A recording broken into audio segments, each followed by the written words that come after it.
Hello and what is up, everyone?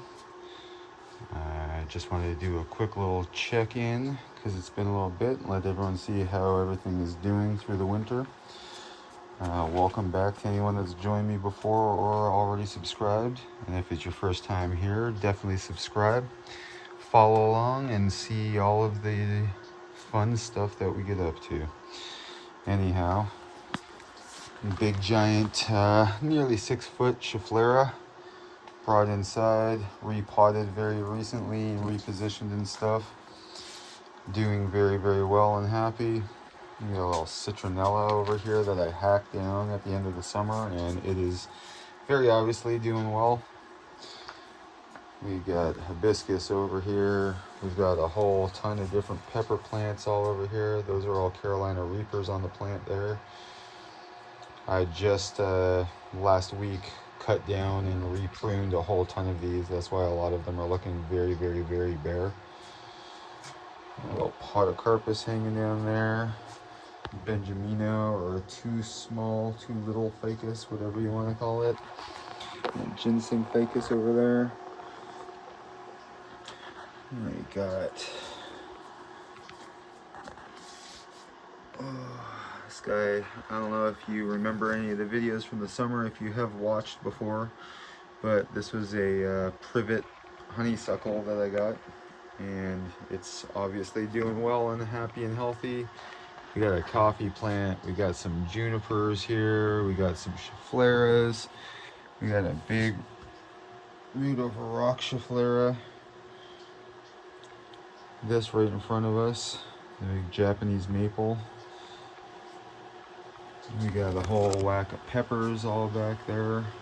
Same thing, last week I pruned a whole bunch of them and cut them back and stuff. We've got some hibiscus down there, hiding over there as well. Another pepper plant. That is an air layered piece of a yew. We got even more pepper plants. Even more pepper plants. The whole tent is filled with them. There's a heat pad underneath, and this keeps it a lot more moist and warm for them. They seem to obviously enjoy it. There's a couple of them that are doing really, really well now. We got a bunch of seedlings and cuttings that are all rooting and stuff in there. We got our big giant hibiscus here. We got all kinds of little stuff hiding down in here. Cedars, there's my dwarf Alberta spruce. There's a rose bush over there. There's a ton of stuff. Some more pot of carpus, elm cuttings. That's a stump of an elm that I've rooted. Scheffleras, jade over here.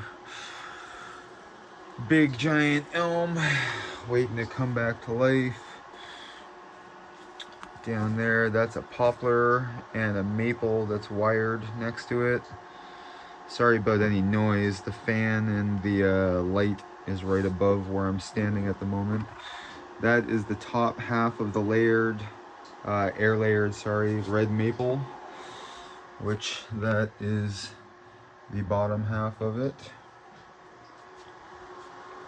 We got another Japanese maple in the middle there.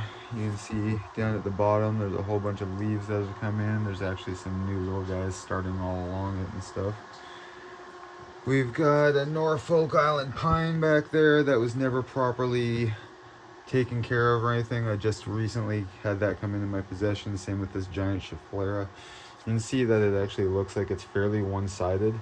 That is because it sat in the same spot of a yard for a very, very, very long time, and it only got light on the one side. It was low, it was droopy, it was all over the place. So like I said, I just pulled it out very recently. I repositioned it. I put this one single bamboo rod, whatever stick that you want to call it, and that is supporting the one single branch. And then that guy that hangs down is just being supported off of that branch, but that's it. The rest of it is all freestanding at this point. And you can see some of the leaves and stuff are finally starting to turn back this way, and it's getting some growth on this side. But if I come to the other side, you can see that it was very, very clearly always facing in this direction. And that's why it almost looks like there's a front and a back to it. So I'm trying to slowly eliminate that, so that way by the time spring comes around, it's not an issue anymore. We've got Roma tomatoes starting on the Roma plant. We've got cherry tomatoes going on the cherry tomato plant. A bunch of them are starting to almost be ripe at this point. And the thing that I love and almost, I would say, the most happiest about is this beautiful, beautiful Calamondin plant that is just doing extremely well.